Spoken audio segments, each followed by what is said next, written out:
Hello and welcome to our anatomy session around the sciatic nerve. And the reason why I've chosen this one is because I've had a lot of requests for videos and sessions around sciatica, and I just wanted to give you an understanding of what's going on in the body when you are having sciatica symptoms, because sciatica is actually an umbrella term. It's not just caused by one thing.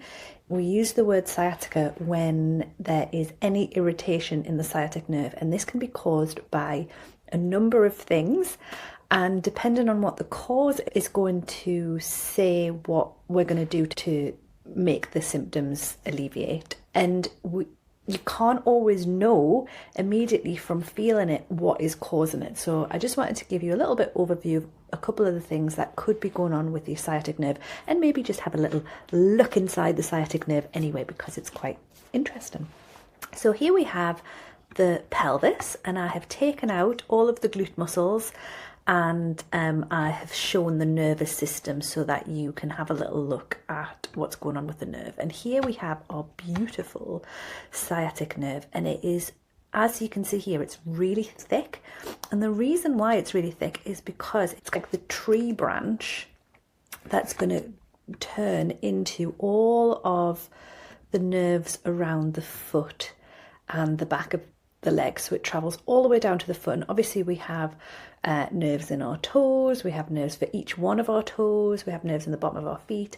So right at the top, it needs to be quite a thick branch for it to turn into all of those other ones. And what you'll find as well is that if you do have sciatica symptoms, because our nervous system isn't particularly good at pinpointing where pain is coming from, you may feel, even though the origin of the pain might be up here, you might be getting symptoms all the way down to the bottom of your foot. It might be that your whole leg is experiencing symptoms, but that might not necessarily mean that the thing that is causing it is in the foot. It could be up here at this junction here.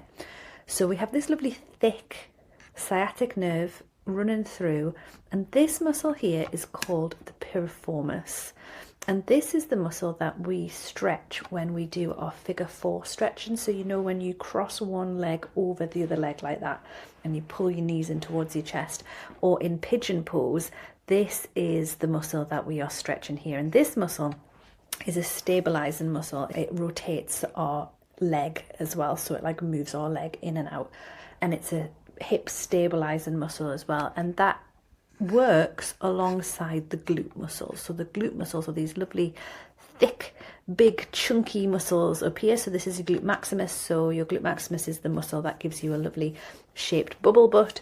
And what can happen is, if your glute muscles aren't firing, or they aren't strong enough to take the load that you're asking them to, the piriformis muscle can basically tighten up. And if there is any tightness in this piriformis muscle, if there's any inflammation at all, can you see how close the piriformis muscle is to that sciatic nerve? It's pretty much flat against it. So if this muscle here gets any tightness, any inflammation, what can happen is it can rub against the sciatic nerve and cause issues and sciatica symptoms. So one of the things that can help alleviate sciatica symptoms is to make sure that this muscle is lovely and loose and healthy. But if that muscle has tightened, not because it's tight, but because the other muscles are weak. So if this muscle has tightened in order to stabilize because of an imbalance, because of the other muscle's weakness, then stretching this muscle isn't going to do anything except irritate it. So what we need to do instead is we need to make sure that we are stretching and making this muscle mobile, but at the same time we are strengthening the other muscles around it in order to support the piriformis to release. Because if we don't do that, what's going to happen is we're just going to be stretching it, and it's going to get more and more irritated, because it's going to be like, guys, you're stretching us, but I've got a really important job to do.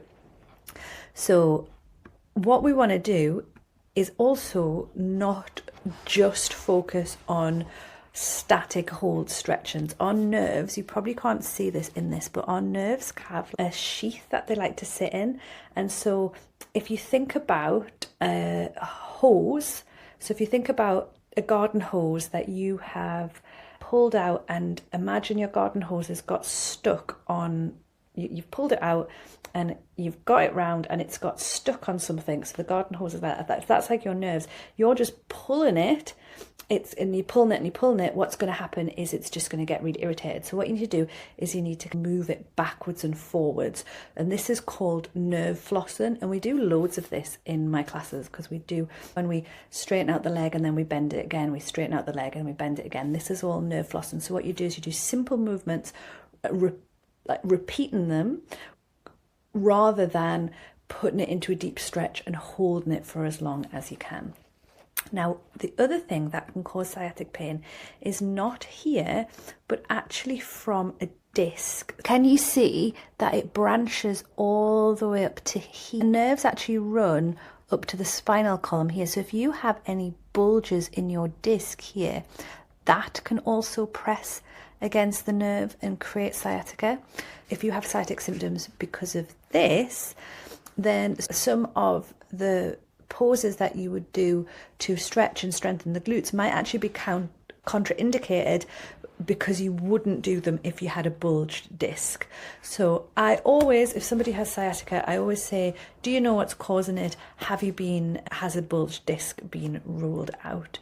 So that's just something to be aware of as well, is that sciatica can actually also be caused further up with a bulged disc, and it's not always because of the muscles. Okay, I hope that helped. Bye.